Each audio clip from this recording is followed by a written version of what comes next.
وإنني أيها الإخوة المواطنون أحب أن أتقدم إليكم بشكوى، وهي شكوى من وزارة الإعلام.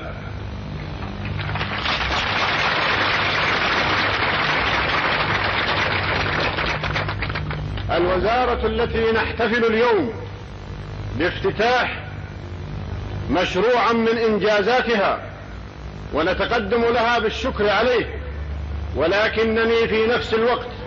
أشكوها إليكم لأنها دائما وباستمرار وخلاف رجاءاتي لها أن تتجنب نشر الصور الخاصة بي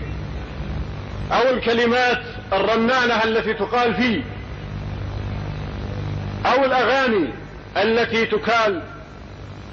وأنني في نفس الوقت أقول لكم أنني لست متتبع لا للراديو ولا للتلفزيون،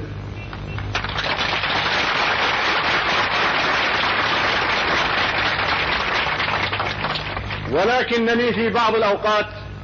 يصدف أن أكون خارج من البيت أو داخل إليه وأرى بعض المناظر وأسمع بعض الكلمات أو بعض الأناشيد أو بعض التعليقات، فوالله العظيم إنه ليحز في نفسي حينما أسمع من الإذاعة أو في التلفزيون